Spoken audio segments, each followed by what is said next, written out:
اشرح لي صدري ويسر لي أمري واحلل عقدة من لساني يفقهوا قولي أحمدك اللهم يا مجيب كل سائل والصلاة والسلام على من هو أفضل الوسائل وعلى آله وأصحابه ذوي الفضائل أما بعد فأعوذ بالله من الشيطان الرجيم بسم الله الرحمن الرحيم فأما الزبد فيذهب جفاء وأما ما ينفع الناس فيمكث في الأرض صدق الله العظيم وصدق رسوله النبي الكريم الأمين إن الله وملائكته يصلون على النبي يا أيها الذين آمنوا صلوا عليه وسلموا تسليما الصلاة والسلام عليك يا سيدي يا رسول الله وعلى آلك وأصحابك يا حبيب الله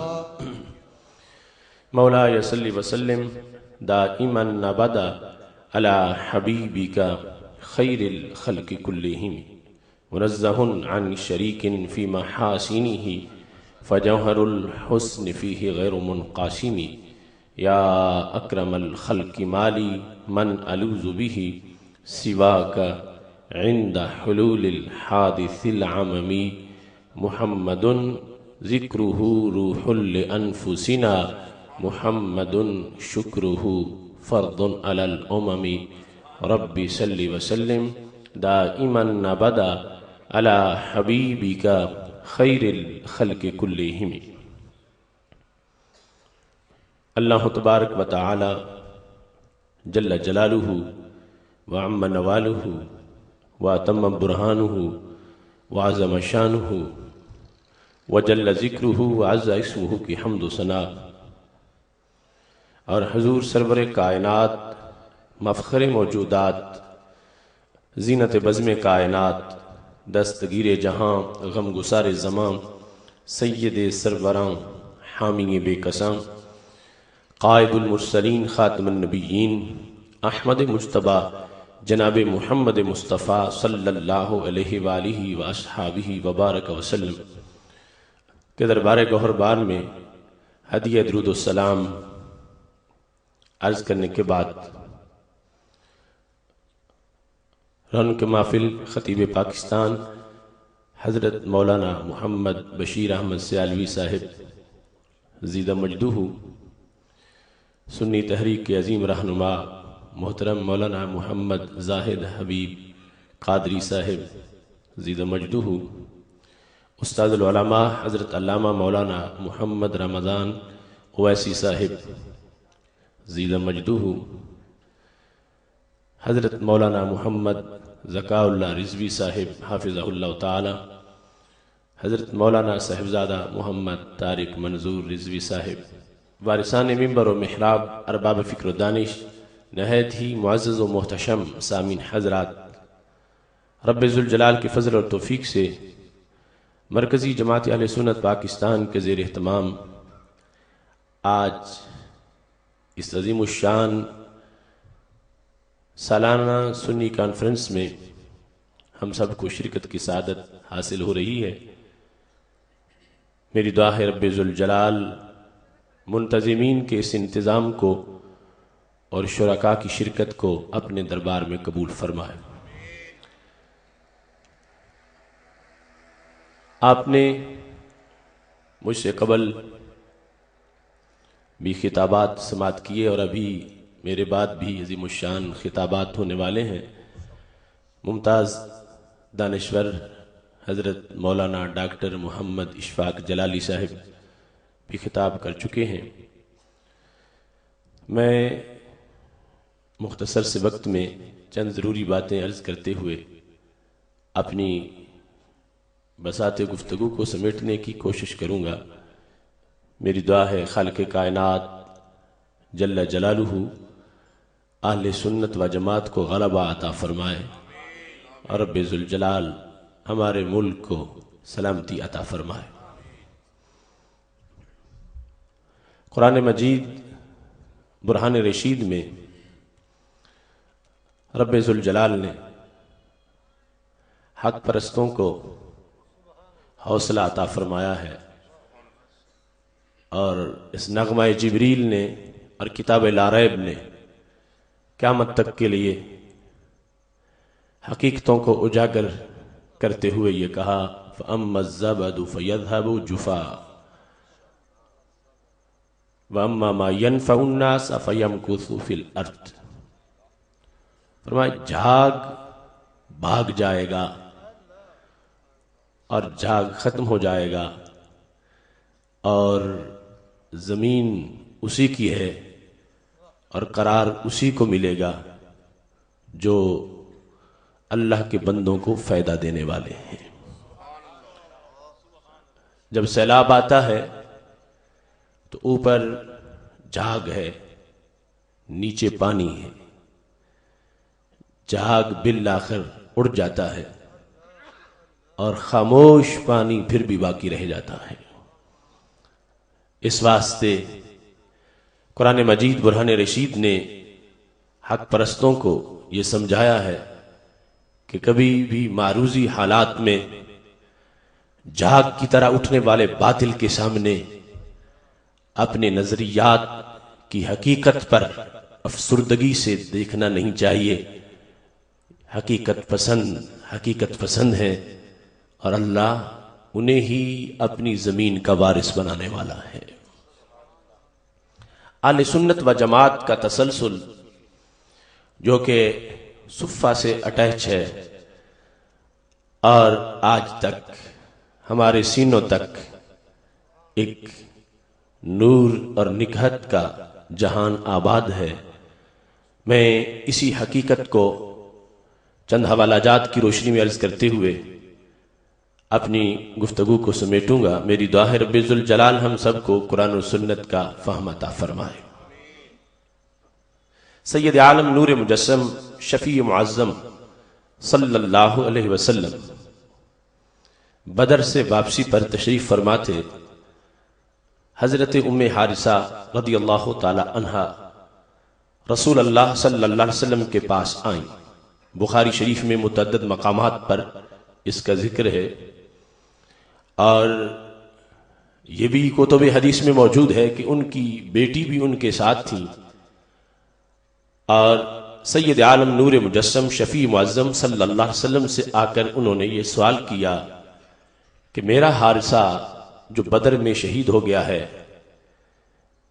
اگر وہ جنت میں پہنچ گیا ہے تو پھر میں صبر کرتی ہوں، اور اگر ایسا نہیں ہوا تو آپ مجھے رونے کی اجازت دے دیں، میں اپنے بیٹے کو اچھی طرح رو لوں کہ وہ ضائع ہو گیا۔ الا تحدثنی عن حارثہ، محبوب آپ مجھے حارثہ کے بارے میں نہیں بتائیں گے؟ اگر وہ جنت میں ہے تو پھر تو بڑا مسرت کا مقام ہے۔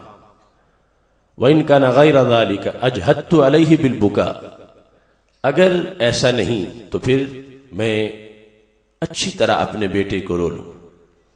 تو سید عالم نور مجسم شفیع معظم صلی اللہ علیہ وسلم نے اس موقع پر یہ نہیں فرمایا کہ حارثہ کی امی تیرا بیٹا بدر میں شہید ہوا اور وہاں دفن ہو گیا، مٹی میں چلا گیا، اب اس کے بعد اس کی حیثیت کیا ہے، میں یہ کیسے بتا سکتا ہوں؟ سید عالم نور مجسم شفیع معظم صلی اللہ علیہ وسلم نے اس کے برعکس بالکل جواب دیا، فرمایا ایک جنت کی تم بات کرتی ہو، انہا لجنان، رب کی تو جنت میں کئی جنتیں ہیں، وَإِنَّ ابْنَكِ أَصَابَ الْفِرْدَوْسَ الْأَعْلَى، اور تیرا حارثہ سب سے اونچی جنت میں پہنچ چکا ہے۔ حضرت ام حارثہ رضی اللہ تعالی عنہا کو رسول اللہ صلی اللہ علیہ وسلم نے ایک غیب کی نہیں کئی غیوب کی خبریں دیں، اور حضرت حارثہ رضی اللہ تعالی عنہ کے جنت پہنچنے کا جو مقام اور ان کی جو حیثیت ہے اسے واضح کر دیا، اور ساتھ ہی رسول اللہ صلی اللہ علیہ وسلم نے پانی منگایا، اس پانی میں اپنا ہاتھ مبارک رکھا، آپ نے کلی اس پانی میں فرمائی، اور اس کے بعد حضرت ام حارثہ رضی اللہ تعالی عنہا کو دیا۔ حضرت ام حارثہ رضی اللہ تعالی عنہا نے وہ پانی پی لیا اور پھر اپنی بیٹی کو دیا، انہوں نے بھی وہ پانی نوش کیا۔ پھر نبی علیہ الصلوۃ والسلام نے حکم دیا کہ یہ پانی اپنے بدن پہ چھڑکو اور اپنے کپڑوں کے اندر اس پانی کو ڈالو۔ تو حضرت ام حارثہ رضی اللہ تعالی عنہا کہتی ہیں ہم جب گئی تھیں کئی افسردگیاں تھیں، کئی الجھنیں تھیں، کئی سوالات تھے، مگر رجانا جب ہم واپس لوٹیں تو پورے مدینہ شریف میں ایک خاتون بھی ایسی نہیں تھی جس کو رب نے ہمارے جیسی خوشی عطا فرمائی ہو۔ سید عالم نور مجسم شفیع معظم صلی اللہ علیہ وسلم نے ان کو جو ان کا سوال تھا اس کے علاوہ بھی عطا کیا اور یہ واضح کر دیا میرے کریم سے گر قطرہ کسی نے مانگا دریا بہا دیے ہیں، دربے بہا دیے ہیں۔ حضرت ام حارثہ رضی اللہ تعالی عنہا کو علم غیب کی روشنی میں یہ شرف بخشا کہ لوگوں کو پتہ چلے کہ ہم نے جن کا کلمہ پڑھا ہے ان کو رب ذوالجلال نے اتنا علم دیا ہے، وہ صرف زمین ہی نہیں، ان کی نگاہ تو آسمانوں کے پار بھی دیکھتی ہے۔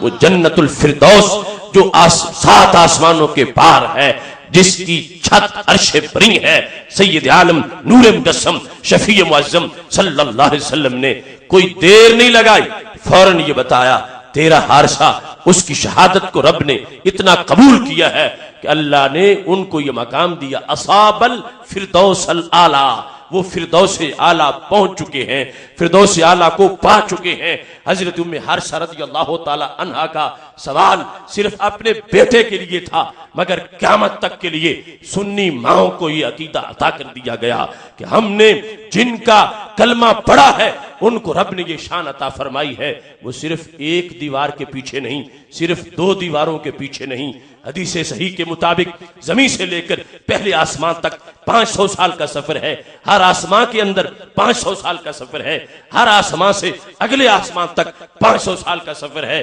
7 آسمانوں کے پار جنت ہے، پھر جنت کا سب سے اونچا مقام فردوس ہے۔ یہ ہے ہمارے نبی علیہ السلام کی نگاہ جو اٹھتی ہے تو اتنا دور تک دیکھ لیتی ہے، جن کے سامنے فردوس کے مہمان نہ چھپ سکیں ان کی نگاہ سے خیالی میں بیٹھے ہوئے مسلمان کیسے چھپ سکتے ہیں؟ نعرہ تکبیر، نعرہ رسالت، نعرہ رسالت، مسلک کے حق کا اہل سنت و جماعت، مسلک کے حق کا اہل سنت و جماعت۔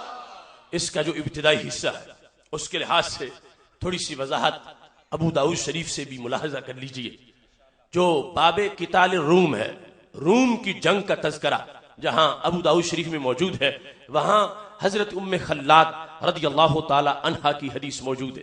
سید عالم نور مجسم شفیع معظم صلی اللہ علیہ وسلم کے پاس حضرت ام خلاد آئیں، جاءت متنقبہ، انہوں نے اپنا چہرہ پردے میں رکھا ہوا تھا، نقاب کیا ہوا تھا، اس حالت میں پہنچی اور پوچھ رہی تھیں اپنے بیٹے کے بارے میں، جن کی خبر آ چکی تھی کہ وہ روم کے میدانوں میں باطل کے خلاف لڑتے ہوئے شہید ہو چکے ہیں۔ جب حضرت ام خلاد رضی اللہ تعالی عنہا نے ہمارے نبی علیہ الصلوۃ والسلام سے آ کر پوچھا، ابھی وہ مرحلہ سوال میں تھیں، کچھ صحابہ کو بڑا تعجب ہوا، کہنے لگے کہ ام خلاد بیٹا شہید ہو گیا ہے اور ابھی بھی تمہارا پردہ بالکل برقرار ہے، حالانکہ صنف نازک ہو، بیٹا فوت ہو جائے، غموں کے چیر جگر میں پیوست ہو جائیں تو ایسی چیزیں ذہن سے نکل جاتی ہیں، اور تم اس ماحول میں بھی اپنا چہرہ لپیٹ کے آئی ہو۔ حضرت ام خلاد رضی اللہ تعالی عنہا نے جو جواب دیا وہ قیامت تک کے لیے اسلام کی بیٹیوں کی بہت بڑی چادر ہے۔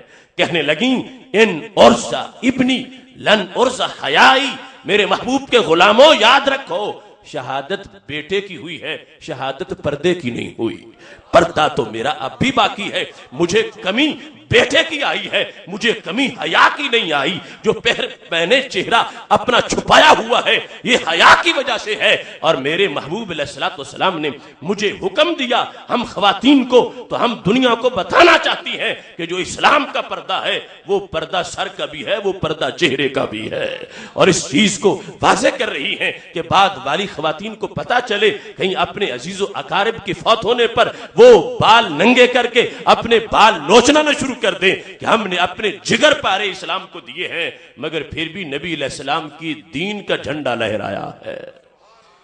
اب اس وقت یہ مرحلہ گزر گیا، عجیب اور عظیم جواب انہوں نے دے دیا۔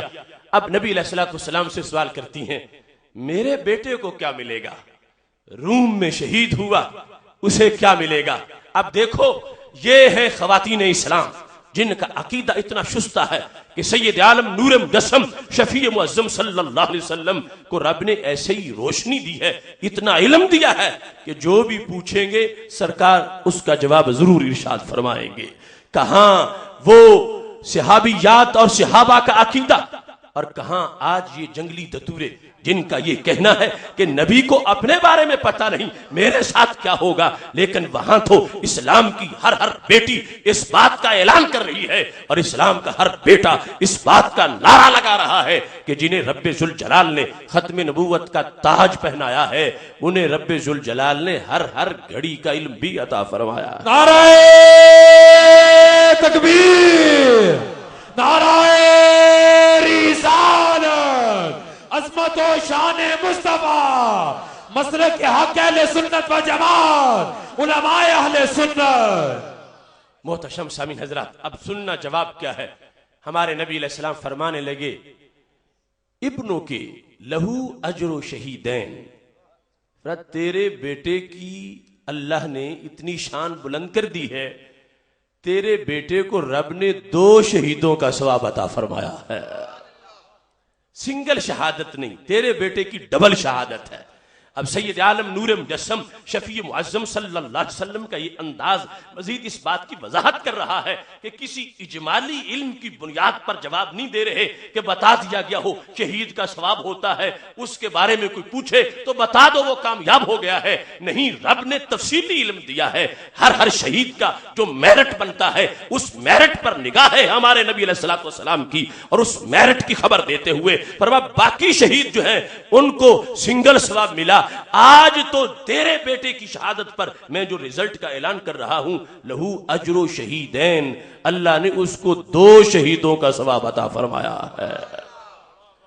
حضرت ام حارثہ رضی اللہ تعالی عنہ پھر سوال کرتی ہیں، کہنے لگیں یا رسول اللہ صلی اللہ علیہ وسلم، شہادت کا ثواب ہوتا ہے جان دینے پر، بیٹے کی جان ایک نکلی تو شہادتیں 2 کیسے بن گئیں؟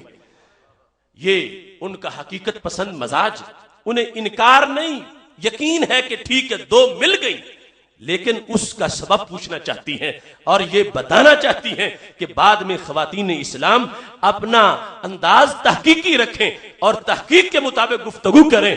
اب پوچھا کہ بیٹا ایک ہے، جان ایک ہے، محبوب آپ فرما رہے ہو شہادتیں 2 مل گئیں، اجر 2 مل گئے، اجر 2 شہادتوں کے مل گئے، یہ کیسے ہو گیا؟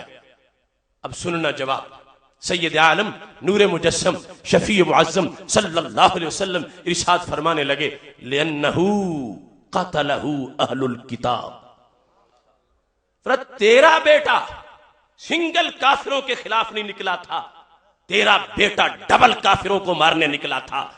وہ روم کے عیسائی، ان کے خلاف جہاد تھا تیرے بیٹے کا، اگر غازی بنتا تو ڈبل غازی بنتا، شہید بنا ہے تو رب نے 2 شہادتوں کا ثواب عطا فرمایا ہے۔ ابو داؤد شریف باب قتال الروم میں اس بات کو واضح کیا گیا جو سید عالم نور مجسم شفیع معظم صلی اللہ علیہ وسلم نے بخاری شریف میں فرمایا تھا، آمن بنبیہ و آمن بمحمد، فرمایا جو یہودی اور عیسائی میرا کلمہ پڑھ جائے گا اس کو ڈبل ثواب ملے گا۔ اس نے اپنے نبی کو بھی مانا، مجھے بھی مانا، ڈبل ثواب اس کو ملا۔ فرمایا جس نے میرا کلمہ نہ پڑھا اس نے پھر اپنے کا بھی نہیں پڑھا، ڈبل کافر ہوا، اپنے پیغمبر کا بھی کافر اور میرا بھی کافر۔ فرمایا چونکہ ام خلاد تیرا بیٹا مکہ کے مشرکوں کے خلاف لڑنے نہیں نکلا تھا، تیرا بیٹا اہل کتاب جو میرے آنے کے بعد بھی اڑے ہوئے ہیں اور میرا کلمہ نہیں پڑھ رہے ان کے خلاف نکلا تھا، چونکہ ان کا کفر ڈبل تھا تو ان کے ہاتھوں شہادت پائی ہے، رب نے اس کو ڈبل شہادت کا ثواب عطا فرمایا ہے۔ محتشم سامعین حضرات، اب یہاں جہاں اجر و ثواب کا ذکر ہوا وہاں اس چیز کی بھی وضاحت ہو گئی کہ اہل کتاب، ان کی کتاب کی حیثیت اس وقت تک تھی جب تک سید عالم نور مجسم شفیع معظم صلی اللہ علیہ وسلم نے اعلان نبوت نہیں کیا تھا. اور ان میں سے بھی وہ جو اپنی اصولی تعلیمات پر اس وقت تک قائم تھے ان کو مومن کہا جاتا تھا.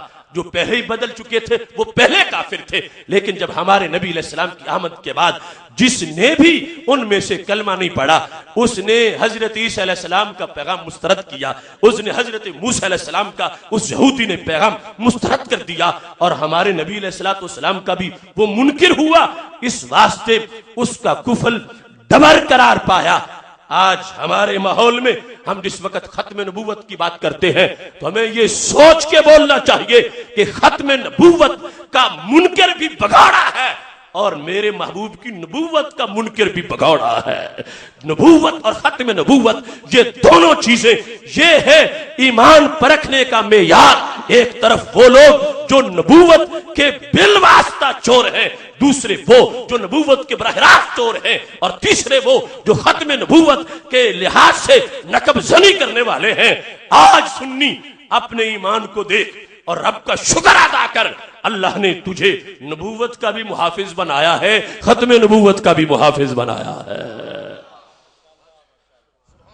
لوگ کہہ رہے تھے ان کو ایمان کی سندیں دے رہے تھے, نام نہاد سکالر اپنی یہودیت عیسائیت نوازی کو چھپانے کے لیے اپنے فلسفے کر قرآن کی 50 آیات کا انکار کر رہے تھے. تو ہم یہ واضح کرنا چاہتے ہیں اہل سنت و جماعت کا ایسے نام نہاد لوگوں سے کوئی تعلق نہیں ہے.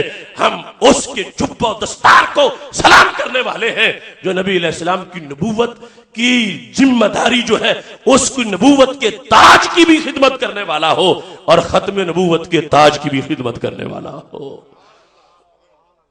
یہ حضرت ام خلاد رضی اللہ تعالی عنہا کو رسول اللہ صلی اللہ علیہ وسلم نے جو درس دیا اس میں یہ چیزیں واضح کر دی گئیں. اب اس اگلا مرحلہ عقائد اہل سنت کے لحاظ لوگ کہتے ہیں ہم بخاری والے اور بخاری ہماری ہے. میں کہتا ہوں اعلان یہ جو بخاری ہے یہ ہماری ہے اور سارے کی ساری ہے. چند فروعی مسائل کی دلیلیں لوگ اپنی تلاش کر کے اس کے بعد بخاری کے وارث بننا چاہتے ہیں. اصول میں سب سے پہلا اصل تو عقیدے کا ہے. دکھاؤ پوری بخاری میں کہیں ایک بھی مقام ایسا تمہیں ملتا ہے جو تمہارے عقیدے کی حمایت کر رہا ہو. اول سے لے کر آخر تک بخاری کا ایک ایک لفظ جو ہے اس کو معنی ہو سکتا ہے جو اہل سنت کے عقیدے کے جھنڈے کو تھامنے والا ہوتا ہے. ذہبی نے سیر اعلام النبلاء میں لکھا, امام ذہبی جن کا نام لے کر وہ لوگ جن کے دل میں بغض ہے نبی علیہ السلام کا اور راوی کو کمزور کرنے کے لیے بہانے تلاش کرتے ہیں اور پھر کسی نہ کسی امام کا سہارا لیتے ہیں اور پھر امام ذہبی پر جا کر کہتے ہیں چونکہ ذہبی کہتے ہیں کہ یہ راوی ضعیف ہے لہٰذا یہ حدیث ضعیف ہے. تو میں پوچھتا ہوں کیا عقیدہ ہے امام ذہبی کا امام بخاری کے بارے میں؟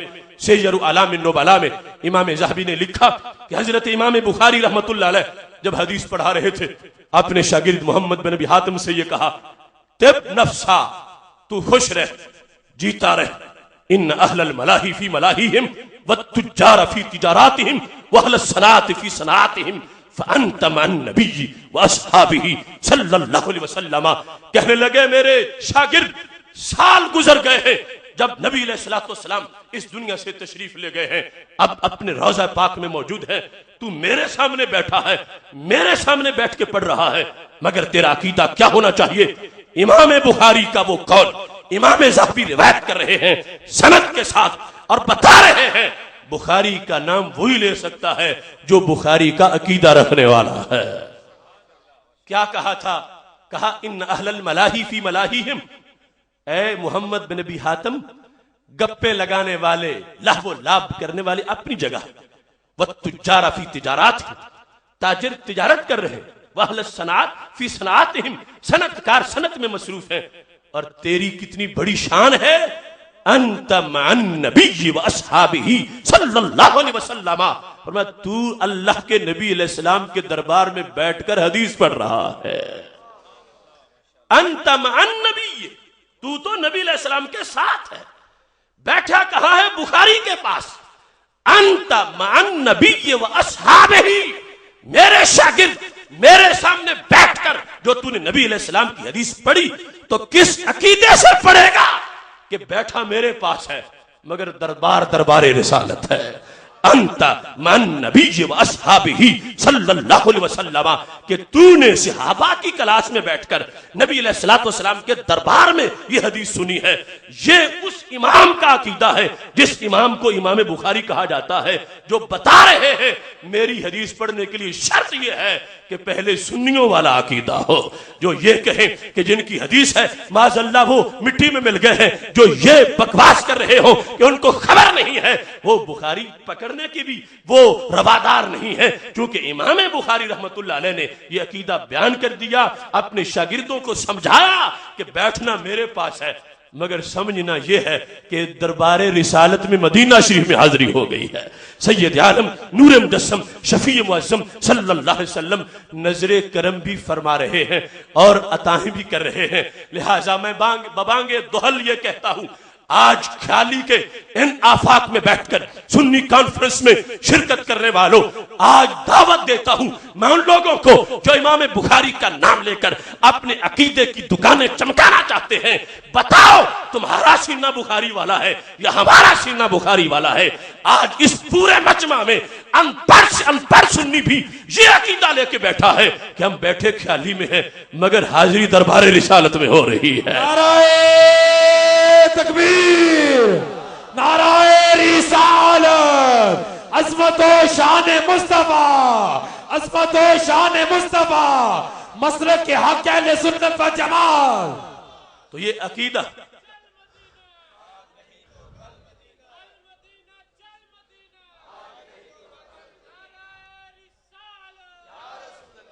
تو ہم نے یہ عقیدہ گھڑا نہیں ہے. یہ عقیدہ بریلی شریف میں امام احمد رضا خان قادری رحمت اللہ علیہ نے نہیں گھڑا، یہ سرہند میں حضرت مجدد الفسانی رحمت اللہ علیہ نے نہیں گھڑا، یہ فیصل آباد میں حضرت محدث اعظم رحمت اللہ علیہ نے نہیں گھڑا، یہ بھکی شریف میں حضرت حافظ الحدیث رحمت اللہ علیہ نے نہیں گھڑا. یہ عقیدہ ہے امام بخاری رحمت اللہ علیہ کا. وہ جہاں بیٹھ کر روئے زمین میں حدیث پڑھا رہے تھے، مجمع والوں کو بتا رہے تھے یہ اس عشق سے پڑھنی ہے اور اس عقیدے سے دیکھنا ہے کہ بیٹھے تم جہاں ہو حاضری دربار رسالت میں لگ رہی ہے. محتشم سامعین حضرات، اس واسطے صحیح بخاری میں وہ حدیث شریف بار بار موجود ہے کہ اس وقت منافقین نے سید عالم نور مجسم شفیع معظم صلی اللہ علیہ وسلم کے علم شریف پر اعتراض کیا تھا.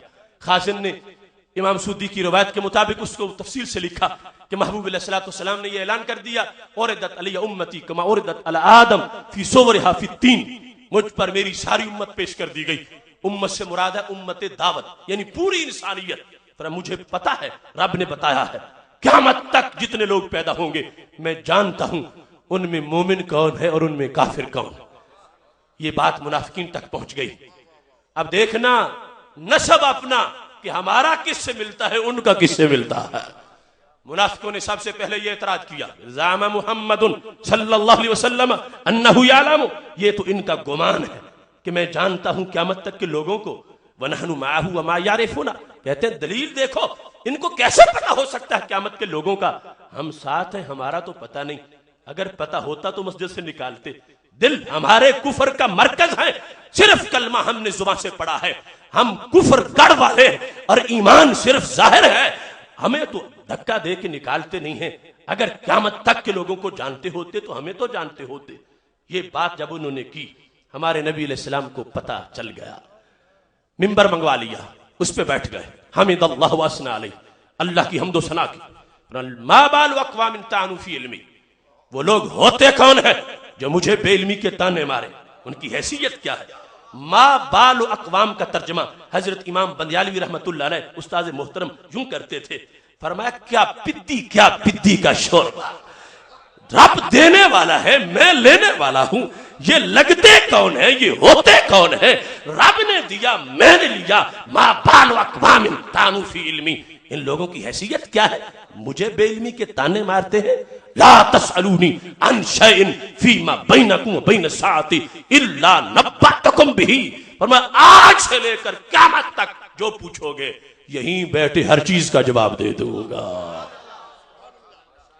محتشم سامعین حضرات، لا تسألونی نکرہ، لا تسألونی عن شیئن نکرہ تحت النفی، آگے کلمات حسر ہیں لا الا. علماء جانتے ہیں اس کا معنی کیا بنے گا؟ معنی یہ ہوگا اگر تم یہاں بیٹھے مجھ سے 100 خبر پوچھو غیب کی تو میں ایک کا بھی ادھار نہیں کروں گا، 100 کی 100 بتاؤں گا. اور اگر تم 1000 پوچھو تو میں ایک کم 1000 نہیں، 1000 کی 1000 ہی بتاؤں گا. اگر تم 1,00,000 پوچھو تو میں 1,00,000 کی 1,00,000 ہی بتاؤں گا. لا تسألونی عن شیئن فیما بینکم و بین الساعہ الا نبأتکم بہ. پر بتانا میرا کام ہے، پوچھنا تمہارا کام ہے. پوچھو مجھ سے، میں اعتراض نہیں برداشت کر سکتا. جسے شک ہے مجھ سے پوچھ لے، پوچھو مجھ سے، میں بتاؤں گا. مگر یہ کوئی نہ کہے کہ مجھے پتا نہیں، مجھے تو رب نے خزانے عطا فرمائے ہیں. میں صرف یہاں یہ بات کرنا چاہتا ہوں، یہ خبر ہمارے نبی علیہ السلام کی طرف سے جو چیلنج تھا تو یہ محض نعرہ نہیں تھا، حقیقت تھی. جو کچھ بھی کوئی پوچھتا ہمارے نبی علیہ السلام بتائے بغیر نہ اٹھتے. اور یہ جو الان کے الفاظ ہیں نا بعض روایات میں، اور لوگ اس کا سہارا لیتے ہیں کہ اس وقت بتا سکتے تھے، بعد میں نہیں بتا سکتے تھے. تو میں یہ پوچھتا ہوں کیا کچھ وقت خدا کا شریک ہونا جائز ہے؟ تمہارے نزدیک جب یہ شرک ہے کہ کسی اور میں پایا جائے تو کیا جزوی طور پر شرک کو جائز سمجھتے ہو؟ نہیں، جھوٹو. توحید یہ ہے میرے رب کا ایک سیکنڈ بھی کوئی شریک نہیں ہو سکتا. اور پھر سوچنے کی بات ہے، ادھر ہمارے نبی علیہ السلام نے خود جو مشاہدہ بیان کیا تھا حضرت موسیٰ علیہ السلام کا، تو وہاں لفظ کیا بولے تھے؟ کان یبصر النملۃ علی الصفا فی اللیلۃ الظلمہ مسیرۃ 10 فراس. ابن کثیر اور دیگر کتابوں میں موجود ہے کہ جب طور پر حضرت موسیٰ علیہ السلام کو ہوش آیا تو کیا کرتے تھے؟ یہ نہیں کہ انہوں نے ایک دن، ایک رات، ایک موقع پر 30 میل دور اندھیرے میں جاتی ہوئی چیونٹی دیکھ لی. نہیں، ہمارے نبی علیہ السلام نے فرمایا کانا یبصر، جو ماضی استمراری ہے، جو پاسٹ میں کنٹینیو ہوتی ہے. تو معنی کیا بنتا ہے؟ وہ دیکھا کرتے تھے. کانا یبصر، وہ دیکھا کرتے تھے. ان کی آنکھ میں دائمی صلاحیت تھی، جب مرضی ہوتی تھی دیکھ لیتے تھے. تو میں پوچھتا ہوں جو دور پہ دیدار نہ کر کے بے ہوش ہو جائیں، وہ تو جب چاہیں اندھیروں میں 30 میل دور دیکھ لیں، اور جو عرش پہ جا کر اہل ذات کو بلا حجاب دیکھیں اور بے ہوش بھی نہ ہوں، ان کی آنکھوں سے پھر کون چھپ سکے گا؟ نعرہ تکبیر، نعرہ رسالت، نعرہ رسالت. سیدی مرشدی، سیدی مرشدی، عظمت و شان مصطفیٰ. فیصلہ دیکھنا چاہیے. کانا یبصر جب طور والوں کے لیے ہے تو پھر عرش والوں کے لیے کیا ہوگا؟ کانا یبصر، وہ دیکھا کرتے تھے. اگرچہ دیدار اللہ کا نہیں ہوا لیکن ایک تجلی رب کی تھی نا، اس کا فیض کتنا ہے کہ آنکھیں اتنی روشن ہو گئی، جب چاہتے تھے دیکھ لیتے تھے. تو ان کے لیے جب یہ صلاحیت مان لی گئی کہ وہ اب یہ ضروری نہیں کہ وحی آئے تو پتا چلے، آنکھ میں یہ صلاحیت بن گئی ہے، تو پھر اللہ کے نور کا یہ کمال ہے جب ہمارے نبی علیہ السلام کی آنکھوں نے عرش پر جا کر اس نور کو دیکھ لیا. تو اس آنکھ کی طاقت یہ ہے کہ جب چاہتے ہیں جسے چاہتے ہیں دیکھ لیتے ہیں. اب یہاں کی جو بات ہو رہی تھی، میں نے کہا بخاری کے دعوے کرنے والے آ جائیں، سینے سے سینہ ہمارے سینے کے ساتھ مقابلہ کر لیں. امام بخاری کا وارث کون بن سکتا ہے؟ صحیح بخاری کا یہ جو جملہ ہے اس کا ترجمہ ایک تمہارے سامنے عرض کرنا چاہتا ہوں. میرے نبی علیہ السلام نے فرمایا لا تسألونی عن شیئن فیما بینکم و بین الساعہ. آج سے لے کر قیامت تک کے لیے جو بھی پوچھو، یہیں بیٹھے بیان کروں گا. تو پھر اگر صحابہ علیہم رضوان پوچھتے یا رسول اللہ صلی اللہ علیہ وسلم، آج جو یہ غیب کی خبروں کا پیریڈ لگ گیا ہے تو پھر ہمیں یہ تو بتاؤ کہ دنیا میں قیامت تک جو ملک بنے ہیں ان کے نام کیا ہیں؟ اگر یہ سوال آتا تو پاکستان والوں تمہارے پاکستان کا بھی نام آتا. جو پوچھو گے قیامت تک کے لیے میں بتاؤں گا. اگر پوچھا جاتا قیامت تک کے ملکوں کے نام کیا ہیں تو پاکستان کا نام آتا. اگر پوچھا جاتا محبوب اس پاکستان کے شہروں کے نام کیا ہیں تو گوجرانوالا کا نام آتا. اگر پوچھا جاتا اس گوجرانوالا کے محلوں کے نام کیا ہیں تو خیالی کا نام آتا. اگر پوچھا جاتا اس میں جو جلسے ہوتے ہیں ان جلسوں کی اوقات کیا ہے تو سنی کانفرنس کا نام آتا. بخاری وہ پڑھ سکتا ہے جو بخاری کے دیے ہوئے عقیدے کو ماننے والا. نعرہ تکبیر، نعرہ رسالت، عظمت و شان مصطفیٰ، سیدی مرشدی، سیدی مرشدی، سیدی مرشدی. لا تسألونی عن شیئن فیما بینکم و بین الساعت. قیامت تک کا نام اس لیے لیا کہ جو پیدا نہیں ہوئے ان کے سینوں کی بھی ٹھنڈک پہنچے کہ ذکر ہمارا بھی ہو رہا تھا. جس طرح کا کوئی سوال کرتا فرمایا ہم جواب دینے کے لیے تیار ہیں. اور یہاں کوئی یہ گنجائش نکالنے کی کوشش نہ کرے چلو یہ تو آ گیا قیامت تک کہ تم تو ماضی کا بھی مانتے ہو، تم کہتے ہو ما کانا کی بھی خبر رکھتے ہیں، ما یکون کی بھی خبر رکھتے ہیں. تو میں کہتا ہوں دور جانے کی ضرورت نہیں. یہی حدیث ثابت کرتی ہے کہ ما کانا بھی جانتے ہیں، ما یکون بھی جانتے ہیں. کیسے ثابت ہوا؟ جو سامنے بیٹھے تھے انہیں ما بینکم و بین الساعۃ کا ترجمہ آتا تھا، لیکن سوال جو کیا تو کیا کیا؟ وہ جنہوں نے اعتراض کیا تھا وہ تو سر چھپائے نیچے کیے ہوئے تھے کہ کہیں پتہ نہ چل جائے کہ ہم ہیں. وہ نیچے سر کر رہے تھے. لیکن صحابہ نے کہا اب ظالم یہ چپ کر گئے ہیں، بعد میں بک بک کریں گے کہ پوچھتے تو پتہ نہیں چلنا تھا، چل ہم پوچھ لیتے ہیں تاکہ ان کا شک نکل جائے کہ جب غیب کے بتانے پر پیریڈ لگا ہوا تھا جو پوچھا ہے سرکار نے جواب دے دیا ہے. حضرت عبداللہ بن حذافہ سہمی رضی اللہ تعالی عنہ کھڑے ہو گئے، کہنے من ابی یا رسول اللہ صلی اللہ علیہ وسلم. محبوب میرے باپ کون ہیں؟ یعنی جو ان کو لوگ تانا دیتے تھے کہ تمہارا نسب ٹھیک نہیں. یہ نہیں پوچھا میری امی سے نکاح کس کا ہے، یہ پوچھا حقیقت میں اولاد کس کی ہوں. تو محبوب علیہ الصلوۃ والسلام نے یہ نہیں بتایا اے عبداللہ میں نے تو جو پیشکش کی تھی وہ مستقبل کی تھی، تو ماضی کی باتیں کیوں پوچھتا ہے؟ میں نے کہا تھا آج سے لے کر قیامت تک، اور تو ماضی کی بات پوچھ رہا ہے، اور وہ بھی بڑا چھپا ہوا مسئلہ.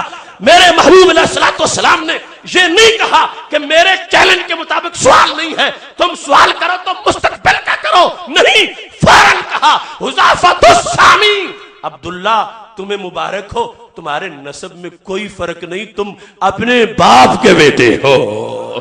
تو سید عالم نور مجسم شفیع معظم صلی اللہ علیہ وسلم کے سامنے بیٹھنے والے صحابہ بھی سمجھ رہے تھے کہ جو مستقبل کی خبر دے سکتے وہ ماضی کی بھی دے سکتے ہیں. اور محبوب علیہ الصلوۃ والسلام اسے نہ روکی اور جواب دے کر یہ بتا رہے تھے کہ میری شان کا اگر ایک پتہ چل جائے تو وہی نہ رکا کرو، پڑھ جایا کرو. اگر یہ آتا ہے تو وہ بھی آتا ہے. اگر مستقبل کی خبر دے سکتے ہیں تو ماضی کا عقیدہ خود بنا لینا چاہیے. یہاں تول تول کے نہیں، شان رسالت کو سینہ کھول کے مانا جاتا ہے. ورنہ صحابہ کہتے صرف ذکر تو یہ ہوا مستقبل کے بارے میں، ہم غیب کی کیوں پوچھیں، ڈھونڈ کے مستقبل کی پوچھیں. لیکن غیب کی پوچھی، یہ بتایا کہ جو مستقبل کی دیں وہ غیب کی بھی دے لیتے ہیں.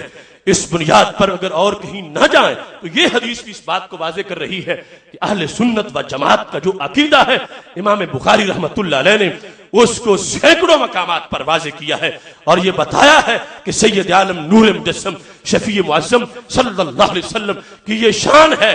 آپ اپنی نوازشات سے اتنا عطا کرتے ہیں کہ سوچنے والا گننے والا تھک جائے گا، اندازہ نہیں کر سکے گا. ان کی رحمت کی سمندر کی موجیں بے حساب آگے بڑھتی رہیں گی. محتشم سامعین حضرات، اس سلسلہ میں چند ایک اصولی باتیں عرض کرتے ہوئے اپنی گفتگو کو آگے بڑھانا چاہتا ہوں.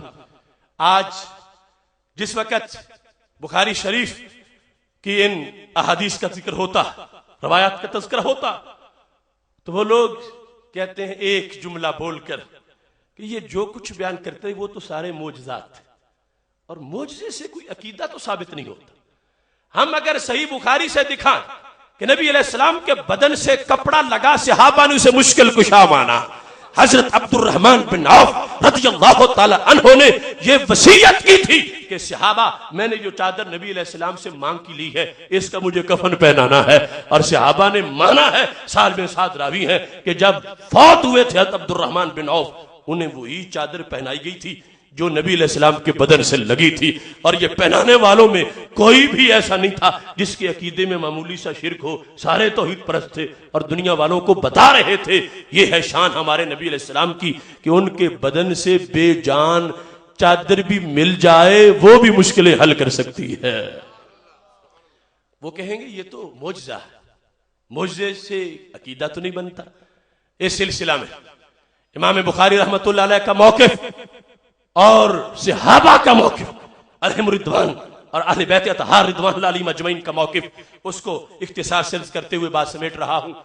وہ بات پڑھ لیجئے بخاری شریف کا، جب قحط پڑا ہوا تھا، سائل نے کہا یا رسول اللہ صلی اللہ علیہ وسلم ہر طرف قحط پڑ گیا ہے، خشک سالی ہے، بارش نہیں ہوتی، مویشی ہلاک ہو رہے ہیں، رستے اجڑ گئے ہیں، آپ دعا کریں کہ بارش ہو جائے۔ ہمارے محبوب علیہ الصلوۃ والسلام نے دعا کی ہے۔ صحابہ کہتے ہیں کہیں بادل کا کوئی نشان نہ تھا، فوراً آ گئے اور بارش برسنا شروع ہو گئی۔ پورا جمعہ یعنی 7 دن، پورا جمعہ، حدیث شریف کے عرف میں، شریعت کے عرف میں 7 دنوں کو ہفتہ نہیں کہا جاتا، 7 دنوں کو جمعہ کہا جاتا ہے۔ پورا جمعہ یعنی 7 دن بارش ہوتی رہی، اور پھر اگلا جو جمعہ کا روز تھا پھر سائل کھڑا ہو گیا، یا رسول اللہ صلی اللہ علیہ وسلم اب دعا کر دو کہ چلی جائے۔ لگتا یہ ہے کہ اگر خود آئی ہوتی تو چلی جاتی، اب بلائی تھی تو وہ اجازت کی منتظر تھی۔ ہمارے محبوب علیہ السلام نے یوں ہاتھ لہرایا، اللہم حوالینا ولا علینا، ارد گرد ہو جائے یہاں نہ ہو۔ بس بادل درمیان سے پھٹ گیا اور مدینہ شریف میں بارش بند ہو گئی۔ اب جس وقت حضرت انس بن مالک رضی اللہ تعالیٰ عنہ یہ حدیث روایت کرتے ہیں تو اس پر اپنا عقیدہ بھی بیان کرتے ہیں کہ ثابت کیا ہوا۔ ان لوگوں کے لحاظ سے جب تم بیان کرو گے، اب تمہارے سامنے تو ہوئی بیان تو چہرے کھلے، ایمان تازہ ہوا، آنکھیں چمک گئیں، ان کے سامنے بیان کر کے دیکھ لو، پتہ چلے گا دیے کا تیل ہی ختم ہو گیا۔ کہیں گے یہ ایک معجزہ ہے، اس میں تم عقیدہ کیا ثابت کر رہے ہو؟ معجزہ تھا، بس دعا مانگی رب نے بارش کر دی، اب اس میں تم کیا ثابت کرنا چاہتے ہو؟ تو میں بتاتا ہوں ہم وہ ثابت کرنا چاہتے ہیں جو حضرت انس نے ثابت کیا ہے۔ حضرت انس بن مالک رضی اللہ تعالی عنہ جس وقت یہ حدیث بیان کر کے فارغ ہوتے ہیں اپنے کمنٹس بھی دیتے ہیں، کہنے لگے لوگوں یاد رکھنا، اس کو بھول نہ جانا، ہمارے نبی علیہ السلام دعا کریں تو بارش آ جائے اور اشارہ کریں تو بادل ہٹ جائے۔ ثابت کیا ہوا؟ یُریہم اللہ کرامۃ نبیہ رب ذوالجلال، ان کے کہنے پر بارش برسا کر اور ان کے کہنے پر بادل ہٹا کے اللہ لوگوں کو اپنے نبی کی ویلیو دکھاتا ہے۔ یُریہم اللہ کرامۃ نبیہ، یہ عقیدہ ثابت ہوا کہ یہ وہ نہیں ہے کہ یہ مانگ مانگ کے تھک جائیں کوئی بھی عطا نہ ہو، یہ وہ نہیں ہے کہ جن کے لفظوں کا اللہ کے دربار میں کوئی مقام نہ ہو، کوئی ویلیو نہ ہو۔ یہ واضح کیا کہ رب ان کو اتنا عطا کرنے والا ہے، جو دیتے ہیں عطا فرماتے ہیں۔ نعرہ رسالت، خطیب پاکستان مفسر قرآن حضرت علامہ صاحبزادہ سید شبیر حسین شاہ صاحب حافظ آبادی، خطیب پاکستان، خطیب الاسلام، حضرات عزیز وقار خطیب الاسلام مفسر قرآن خطیب پاکستان حضرت علامہ صاحبزادہ سید محمد شبیر حسین شاہ صاحب حافظ آبادی، آپ جناب سنی کانفرنس کے اندر تشریف فرما ہوئے، ہم مرکزی جماعت اہل سنت کی طرف سے آپ کو خوش آمدید کہتے ہیں۔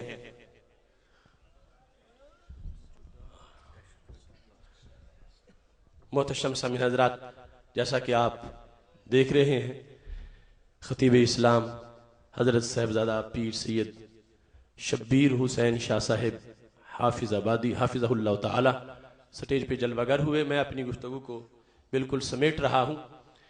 یہ مسلک حق، مسلک اہل سنت و جماعت، اس کا جو پس منظر ہے اس کے چند حوالہ جات میں نے عرض کیے۔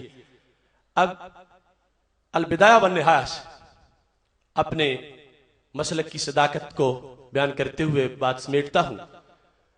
حضرت ابو طفیل رضی اللہ تعالیٰ عنہ جو ہمارے نبی علیہ الصلوۃ والسلام کے وہ صحابی ہیں جن کا سب سے آخر میں وصال ہوا.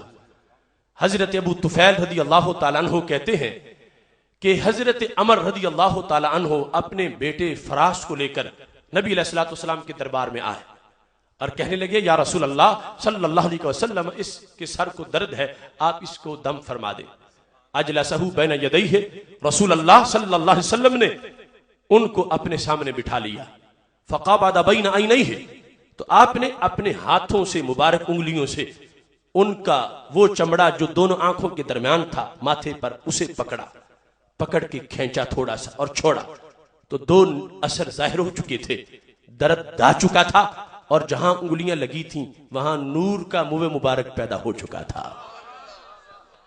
حضرت فراس رضی اللہ تعالی عنہ ان کے ماتھے کا وہ منہ مبارک اس عہد کی بہت بڑی یادگار.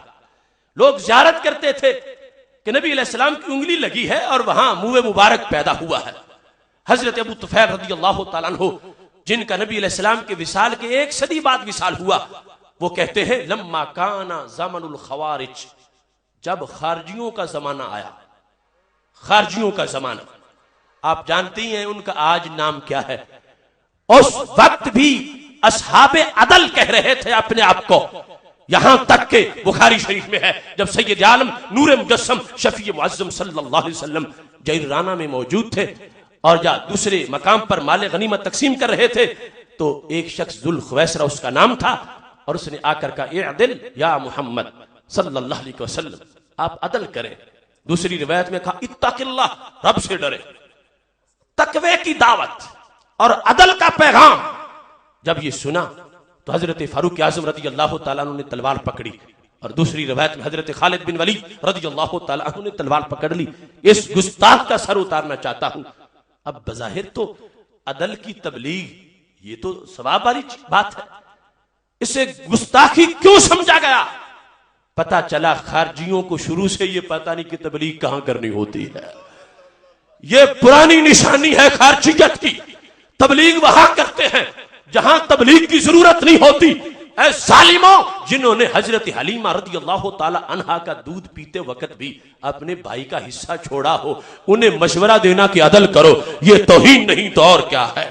حضرت عمر کی تلوار کو روک کر میرے نبی علیہ السلام نے فرمایا اسے قتل نہیں کرنا، یہ امت کی آزمائش ہے، اس کی ذریت سے ایسی قوم نکلے گی یقرؤون القرآن ولا یجاوز حناجرہم، قرآن پڑھیں گے مگر حلق سے نیچے نہیں جائے گا. یحقر احدکم صلاتہ ما صلاتہم وصیامہ ما صیامہم وعملہ ما عملہم. صحابہ تم میں سے ایک یہ سمجھے گا جتنی نمازیں یہ پڑھتے ہیں اتنی تو ہم پڑھتے ہی نہیں، جتنے روزے ان کے ہیں اتنے تو ہم رکھتے ہی نہیں. اب دیکھو آج لوگ بھول جاتے ہیں اس گلابی تقوی پر. سرکار دو عالم صلی اللہ علیہ وسلم نے تو واضح کر دیا نہ صحابہ تم سمجھو گے جتنا عمل یہ کر رہے اتنا تو ہم کرتے نہیں. تو پوچھا گا محبوب رزلٹ کیا ہے؟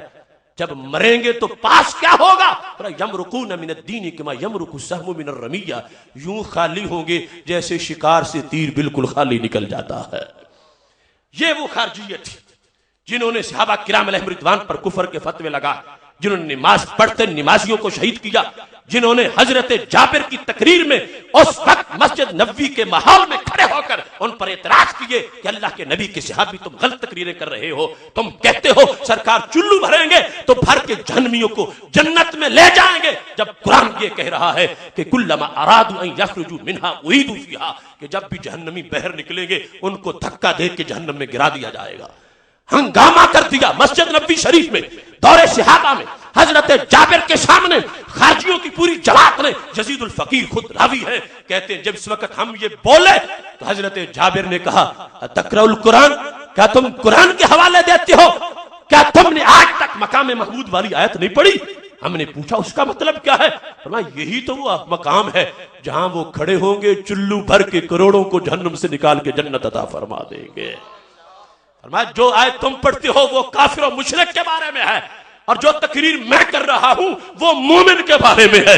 سارے خارجی سوائے ایک کے تائب ہوئے اور کہنے لگے اپنے بڑوں کو ہم تمہاری بات نہیں مانتے. اترون الشیخ یکذب علی رسول اللہ صلی اللہ علیہ وسلم, قرآن تم سے پڑھا مگر گمراہ ہوئے, چہرہ جابر کا دیکھا ہمیں پتا چلا اتنا جھوٹا اتنا نورانی چہرہ کبھی جھوٹ نہیں بول سکتا, لہذا قرآن بھی اس کا سچا ہے جس کے چہرے کا نور سچائی کا اعلان کر رہا ہے.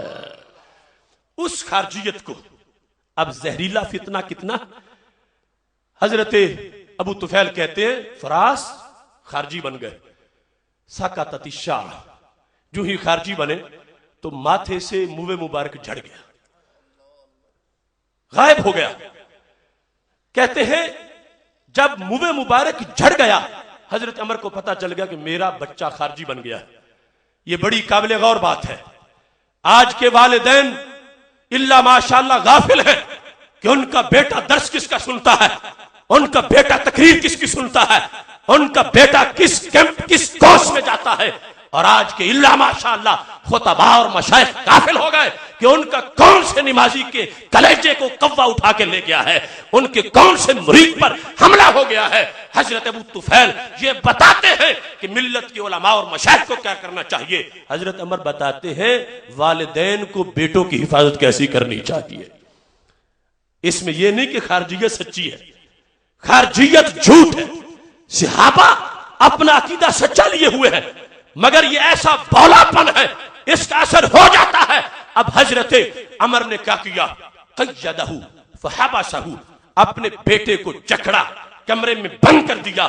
کیوں؟ مخافت ان یلحق بہم, میرا بیٹا کمرے میں مر جائے تو اچھا ہے, میں کسی خارجی کی تقریر نہیں سننے دوں گا. اگر یہ شدت بریلویت ہے تو سارے صحابہ بریلوی ہیں. اگر یہ شدت رضویت ہے تو سارے صحابہ کا یہ انداز ہے. کیا حضرت عمر سے براڈ مائنڈڈ کوئی انسان ہو سکتا ہے؟ لوگ کہتے تم تنگ نظری کی باتیں کرتے ہو, کیوں روکا اپنے بیٹے کو درس قرآن سے, کیوں روکا؟ یہودیوں کے جلسے سے نہیں روکا, عیسائیوں کے جلسے سے نہیں روکا. اس ماحول میں خارجی کی جو تبلیغ تھی اس کو روکنے کے لیے اپنے بیٹے کو جکڑا, رسیوں میں اور سنگلیوں میں جکڑ کر کمرے میں بند کر کے اپنا اعلان کیا کہ لوگوں مجھ پہ اعتراض نہ کرنا, مخافت ان یلحق بہم, بیٹے سے پیار بڑا ہے مگر میں کسی خارجی کے پاس نہیں جانے دوں گا, اس واسطے کہ مجھے ایمان کی ضرورت ہے کہ یہ بیٹا طائب ہو جائے. آج بھی والدین کو سوچنا چاہیے ان کے بیٹے کس چراگاہ میں جا کے چل رہے ہیں. یہ نہ دیکھو کہ فلاں بھی درس قرآن دیکھ رہا ہے, فلاں بھی ہاتھ میں کتاب پکڑے ہے. حضرت عمر کو پتا تھا کہ یہ یہودیوں کے جلسوں میں نہیں جاتا, خارجیوں کے جلسے میں جاتا ہے. مجھے یہ منظور ہے یہ مر جائے, میں نہیں جانے دوں گا اس کو, اس واسطے کہ وہ پیغام ہے جو پیغام اللہ کے نبی علیہ السلام نے ہمیں عطا فرمایا ہے. حضرت ابو طفیل کو پتا چل گیا کہ ایسا ہو گیا ہے. انہوں نے یہ نہیں کہا کہ میرے بیٹے تو سلامت ہے, اگر کسی کا بیٹا گمراہ ہو گیا ہے تو ہو گیا, نہیں. کہتے ہم چلے گئے, دخلنا علیہ, ہم داخل ہوئے اس کمرے میں جہاں وہ جن کے ماتھے سے منہ مبارک جھڑ گیا تھا وہ موجود تھے. فواعظنا ہو, ہم نے جا کے واعظ کیا, تقریریں کی, دلائل دیے, مگر وہ کوئی سنتے ہی نہیں. آج اگر کوئی بگڑا ہوا پھسلا ہوا بہت جلد نہ مانے تو مبلغین گھبرا نہ جائے اور کوئی شک کا شکار نہ ہو کہ شاید دلیلیں اہل سنت کی کمزور ہیں. نہیں, دلیل اہل سنت کی مضبوط ہے مگر بولا پن رافضیت اور خارجیت کا مضبوط ہے, وہ زہر بڑا تیز ہے. اب حضرت ابو طفیل نے جو دلائل دیے ہیں کہتے ہیں اس پہ کوئی اثر ہی نہیں ہو رہا. بالآخر ایسی دلیل دی کہ ان کے 14 طبق روشن ہو گئے. کہنے لگے سن فراس, بھول گئے ہو, الم ترى الى برکت رسول اللہ صلی اللہ علیہ وسلم. اگر خارجی عقیدہ سچا ہوتا تو پھر چہرے سے نور کیوں غائب ہوا ہے, کیوں جھڑ گیا منہ مبارک تیرے ماتھے سے, کیوں جھڑ گیا؟ پتا چلا پہلا عقیدہ سچا تھا, اب عقیدہ جھوٹا اپنایا ہے. اگر سچا ہوتا تو نور برقرار رہتا, منہ مبارک نہ جھڑتا. کہتے جب میں نے یہ دلیل دی تابا, فراس نے توبہ کر لی. تو کیا ہوا؟ رد اللہ تلک الشعرۃ الی جبہتہ، لوگ دیکھ رہے تھے وہ منہ مبارک جو خارجی بننے سے بدعقیدہ بننے سے ڈر گیا تھا، لہراتا ہوا آیا ماتھے کے ساتھ آ کے چمٹ گیا۔ البدایہ کے اندر ابن کثیر بسند اس کو ذکر کیا، حضرت ابو طفیل رضی اللہ تعالیٰ عنہ یہ وضاحت کر رہے ہیں، اور یہ ہے عقیدہ جو خارجیت اور رفضیت کے خلاف شروع سے اہل سنت و جماعت کا عقیدہ ہے۔ یہ ہے مشائخ کا کردار، یہ ہے علماء کا کردار، اور یہ ہے والدین کا کردار۔ آج جس وقت اس ماحول میں ہم موجود ہیں، ہمیں اپنے عقیدے کی پختگی اور تسلب کے ساتھ یہ کردار ادا کرنا ہے۔ اپنے لحاظ سے، اوروں کے لحاظ سے خود سراپا نور بن جانے سے کب بنتا ہے کام؟ تجھ کو اس ظلمت قدے میں نور پھیلانا بھی ہے۔ حق نے کر دی دوہری دوہری خدمتیں تیرے سپرد، خود تڑپنا ہی نہیں اوروں کو تڑپانا بھی ہے۔ جتنے اعتراض اور اس سلسلہ میں تبرک پر، دیگر امور پر، اس سلسلہ میں ایک حوالہ تمہارے سپرد کر رہا ہوں، قیامت تک ان سے جواب مانگو، ایک کا بھی جواب نہیں دے سکیں گے۔ البدایہ کی 14ویں جلد اور 552 صفحہ۔ ابن تیمیہ جب مرا تو کیا ہوا؟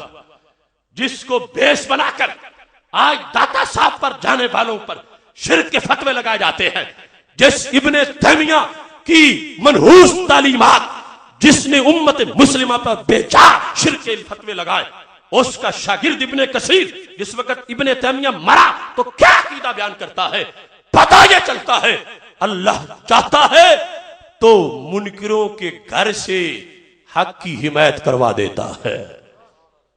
ابن تیمیہ مر گیا، جلس جماعت عندہ قبل الغسل، ابھی غسل نہیں دیا تھا کہ جماعت بیٹھ گئی لوگوں کی۔ کیا کر رہے تھے؟ قارئ القرآن، ختم پڑھے، پھر تبرکو، برکت حاصل کی، کیسے؟ برؤیتہ ہی، اس کا دیدار کر کے، وتقبیلہ، اسے چوم کے۔ ابن تیمیہ کو دیکھ کے اور اسے چوم کے برکت حاصل کر دی مردوں نے۔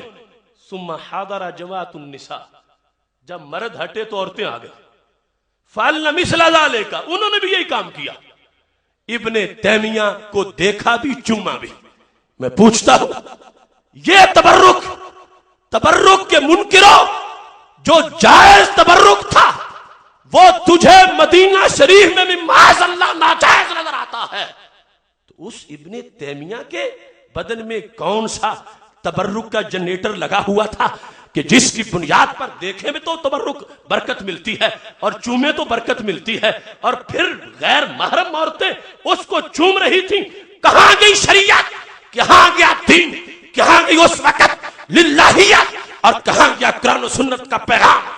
اس کے شاگرد، اس کے پڑھائے ہوئے جو کچھ ساری زندگی اس نے پیغام دیا تھا، وہ کہاں گیا؟ کیوں بھول گیا؟ یہ طرز ہے لوگوں پر، اس کا جواب دے۔ سارے پاس بیٹھے ہیں جو شیوخ الحدیث اس نے تیار کیے، جو اپنے نائب اس نے بنائے، خود عام کتاب نہیں۔ ابن کثیر البدایہ کے اندر اس کو ذکر کر کے خوشی کا اظہار کر رہا ہے، اور پھر صرف بات یہاں تک نہیں رکی۔ جب جنازہ ہو گیا، غسل ہوا تو کیا ہوا؟ شاربہ جماعت الماء الذی فضل من غسلہ، اس کو غسل دینے کے بعد جو پانی بچا تھا تبرک سمجھ کے پی گئے۔ فاقتسم جماعت، ایک جماعت نے تقسیم کیا ان پتوں کو جو بیری کے تھے جن سے غسل دیا گیا تھا، وہاں پتے بھی بٹے، وہاں ایک ایک گھونٹ پانی کا اس کو بطور تبرک تقسیم کیا گیا۔ وہاں دن رات لوگ ہزاروں کی تعداد میں ان کی روایت کے مطابق آتے رہے۔ ختمت لہو ختمات، ایک ختم نہیں ہزاروں ختم پڑے جاتے رہے۔ میں پوچھتا ہوں وہ وقت سچا تھا یا آج کا تمہارا وقت سچا ہے؟ وہ حرکت ٹھیک تھی یا آج کے کرتوت ٹھیک ہے؟ تمہیں منہ چھپانا پڑے گا، اور قیامت تک اس بات کا جواب نہیں آئے گا۔ مبارک ہو سنی تجھے، تیرا دین کتنا سچا ہے، تیرے اندر بھی روشنی ہے، تیرے باہر بھی روشنی ہے، اور یہ ماحول بتا رہا ہے پورے زمانے کو ہم کسی مقام پر بھی اپنے عقیدے کی بیس پر جھوٹے پڑنے والے نہیں ہیں۔ کائنات بول رہی ہے، یہ زمین بھی سننی ہے، وہ آسمان بھی سننی ہے، جلوائے خورشید سننی، کہکشاں بھی سننی ہے، قطرہ شبنم بھی سننی، باغباں بھی سننی ہے، لفظ کی تاثیر سننی،